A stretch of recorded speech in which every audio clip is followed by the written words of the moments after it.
Bhupalpally town సమస్య కాదు ఇది. తెలంగాణ రాష్ట్ర వ్యాప్తంగా ఉన్నటువంటి ఖాళీగా ఉన్నటువంటి అన్ని డబుల్ బెడ్రూమ్స్ కూడా నింపేటువంటి కార్యక్రమం. అయితే మేము సంవత్సరం కాగానే ఎందుకు నింపుతలేరు అని మీరు విమర్శలు చేస్తే ఇది మధుసూదనాచారి గారి పీరియడ్లో నిర్మాణం జరిగినటువంటి డబుల్ బెడ్రూమ్స్, అంతే కదనే. మధుసూదనాచారి గారు మన మొదటి శాసనసభ దీక్షులు, వారి పీరియడ్లో ఈ కట్టడాలు నిర్మాణాలు అన్నీ పూర్తి అయితే మరి నువ్వు 5 సంవత్సరాలు ఇక్కడ పరిపాలన కొనసాగించినావు కదా. 5 సంవత్సరాలు ఎక్కువనా ఈ సంవత్సరమా? 5 సంవత్సరాలా ఈ సంవత్సరమే? విలేకరులు చెప్పాలి ఈ అంశాన్ని ఏమి.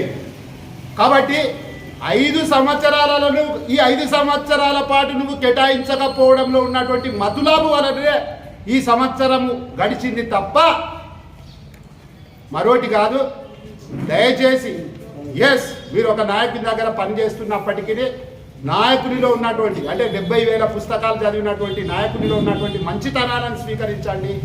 ఆయనలో ఉన్నటువంటి గలీజ్ వ్యవహారాలను తమరు స్వీకరించకండి. మీరు మళ్ళా గతంలో మీరు కాంగ్రెస్ పార్టీలో పనిచేస్తున్నటువంటి కాలంలో ఉండబడినటువంటి మనసుని, ఆ మనస్తత్వాన్ని, ఆ వ్యక్తిత్వాన్ని ఇంప్రూవ్ చేసుకుంటే మీకు రానున్నటువంటి కాలంలో ప్రజల్లో ఆదరణ లభిస్తుంది. కానీ ఈ 70,000 పుస్తకాల మనిషిని యొక్క ఆదర్శంగా తీసుకుంటే తమరు అధపాతాళానికి పోయేటువంటి ప్రమాదం ఉంటుంది. దయచేసి ఈ సందర్భాన్ని మీరు ఇక్కడికి మనకు గెస్టులాగా వచ్చినటువంటి మంత్రులను విమర్శించడం అనేది సమంజసం కాదు. శ్రీధర్ బాబు లాంటి ఒక అత్యున్నతమైనటువంటి చీమకు కూడా హాని చేయనటువంటి శ్రీధర్ బాబుని మనం విమర్శించే కథ ఉన్నదా? మనం కాంగ్రెస్లో ఉన్నప్పుడు మన టిక్కెట్ అల్లకల్లోలం అయ్యేటువంటి పరిస్థితి ఉన్నప్పుడు మీరు అప్పుడు తిరుపతిలో ఉంటే బట్టి విక్రమార్క శ్రీధర్ బాబు గారు మీకు తిరిగి టిక్కెట్ లభించే విధంగా చేసినటువంటి అంశాన్ని ఇట్లా మనం విమర్శించేటప్పుడు కొద్దిగా గుర్తు తెచ్చుకోవాలి. కన్న తల్లిని తన్నితే ఎట్లుంటుంది? మనకు ఒక గైడ్గానో మంచో చెడో ఒక గొప్ప వ్యక్తిత్వం ఉన్నటువంటి వ్యక్తులను విమర్శించే ముందు దయచేసి 1-2 సార్లు ఆలోచించి ఒళ్ళు దగ్గర పెట్టుకొని విమర్శిస్తే బాగుంటుందని. నాకంటే నువ్వు కొంత వయసులో పెద్ద అయినప్పటికీ మీ మీద మాకు ఒకప్పుడు ఉన్నటువంటి అభిమానానికే ఈ విధంగా మాట్లాడుతున్నాం తప్ప లేకపోతే మా భాష మా వ్యవస్థ వ్యవహారము చాలా ఘాటుగా ధీటుగా ఉండేది. దయచేసి మీరు ఇంకోసారి మాట దొరలద్దు.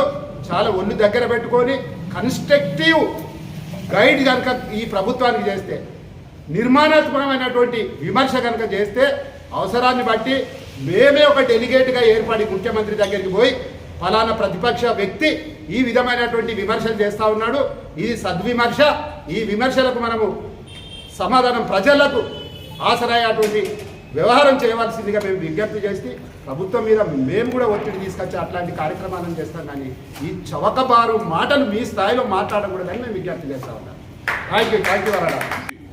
బీఆర్ఎస్ పార్టీలోకి పోయిన తర్వాత ఈరోజు గంధాజ్యోతి గారు బీసీసీ అధ్యక్షుల హోదాలో ఉండి ఆ పార్టీలోకి పోయి జెడ్పీ చైర్మన్ అయిన తర్వాత మారథాన్ అనే పేరుతో క్రీడా రంగంలో కొనసాగుతూ తను మాత్రమే ఇతర దేశాలకు వెళ్ళి ఆ మారథాన్లో ప్రయాణాలు జరిపింది తప్ప ఈ ప్రాంతంలో క్రీడా వ్యాప్తి కొరకు వారు చేసిన కృషి లేదు. ఈరోజు కాంగ్రెస్ పార్టీ ప్రజాపాలన అధికారంలోకి వచ్చిన వెంటనే ఈరోజు అధికారంలో మన అసెంబ్లీలో క్రీడా బిల్లు పాస్ అవుతుంది. స్పోర్ట్స్ యూనివర్సిటీ ప్రారంభించి ఈరోజు మీడియా సమావేశం జరుగుతున్న క్రమంలో ఇప్పుడు స్పోర్ట్స్ యూనివర్సిటీ పాస్ అవుతుంది. ఈ ప్రాంతంలో ఉన్న నిరుపేద క్రీడాకారులందరినీ మట్టిలో మాణిక్యాలు వెలుగుదీసే ప్రక్రియ కొనసాగుతుంది. భూపాలపల్లి జిల్లా ప్రపంచ పర్యాటక క్షేత్రాలకు వెలుగొందిన జిల్లా. ఈరోజు పర్యాటకం మీద కూడా బిల్లు పాస్ అవ్వబోతుంది, ఒక చర్చ కొనసాగుతుంది. అది ప్రజాపాలన అంటే. మరి ఆ రోజు ఎలక్షన్లు వచ్చినాయని ఎలక్షన్ల కొరకు మాత్రమే 2 రోజుల ముందు 3 రోజుల ముందు ఉఠావుటిన మీటింగులు పెట్టి కేటీఆర్ను తీసుకొచ్చి అక్కరకు రాని హామీలు ఇచ్చి నేను ఇన్ని కోట్లు ఇస్తా అన్ని కోట్లు ఇస్తాను ఖాళీ ప్రొసీడింగ్లు ఇచ్చిపోయడం జరిగింది. ఆ ప్రొసీడింగ్లో ఎలక్షన్ తర్వాత గౌరవ ఎమ్మెల్యే గారు, స్థానిక ఎమ్మెల్యే గారు మా శ్రీధర్ బాబు గారి సహకారంతో సెక్రటరియట్లో ప్రతి ఆఫీస్కి పోయి ప్రతి కమిషనర్ దగ్గర పోయి అవన్నింటిని కూడా నిధులు తీసుకొచ్చి పనులు చేస్తూ ఉంటే మరి నాకు మొన్ననే 50,000 మెజార్టీతో సత్యాన గెలిచాడు. నెక్స్ట్ టైం డిపాజిట్ వస్తుందో రాదో అనే భయంతో నిన్న ప్రెస్ మీట్ ఏర్పాటు చేసిన మేము అనుకుంటున్నాం. ఎందుకంటే వారు నిన్న మాట్లాడిన మాటలను చూస్తే ఈ ప్రాంతంలో ఇసుక మాఫియా జరుగుతుంది.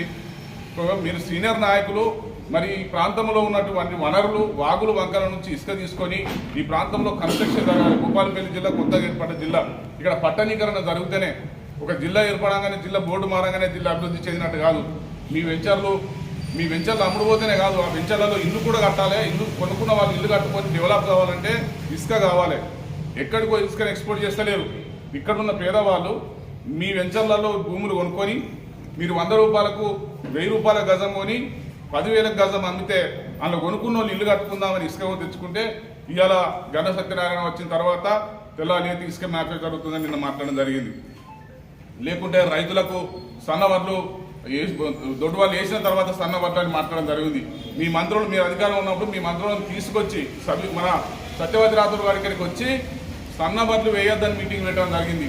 వరి వేస్తే ఉరి అని మాట్లాడిన చరిత్ర మీ బీఆర్ఎస్ పార్టీది.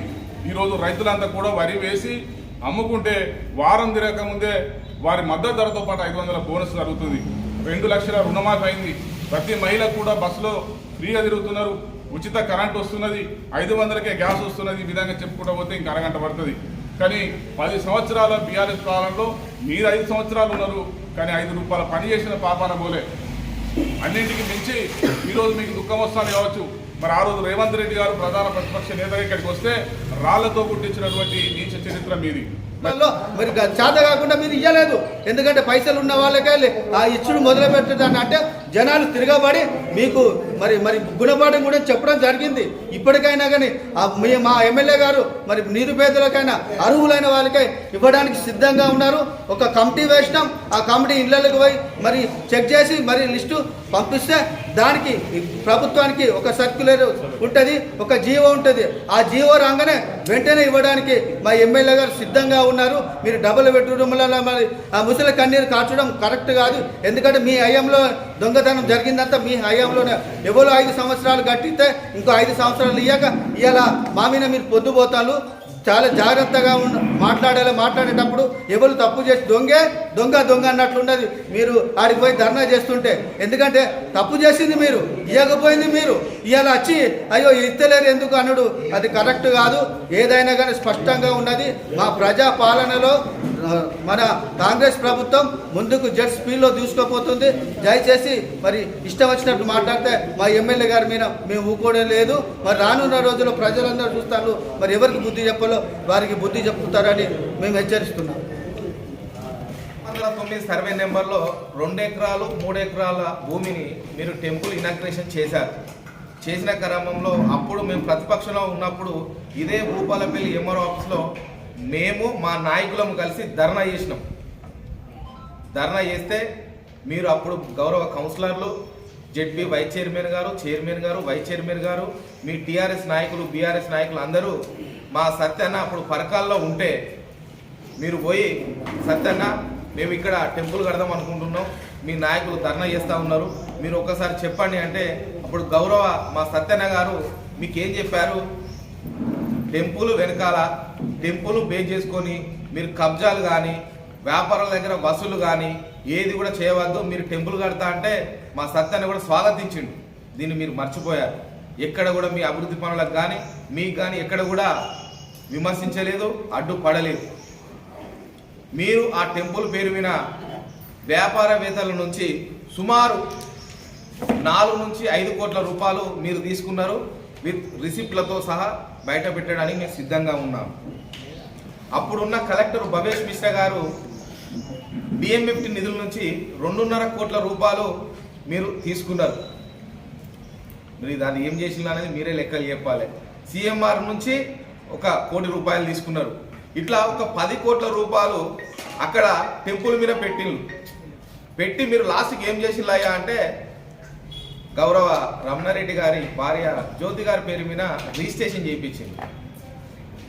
మా ఎమ్మెల్యే గారు కూడా తక్షణమే మీ పేరు మీద ఏదైతే ట్రస్ట్ను ఉందో దాన్ని క్యాన్సిల్ చేయించి ఎండోమెంట్కి ఇప్పించి ఈ రేవంత్ రెడ్డి గారి ప్రభుత్వంలో గౌరవ శాసనసభ్యులు ఆదేశాలతోని అక్కడ టెంపుల్ డెవలప్ చేస్తాం.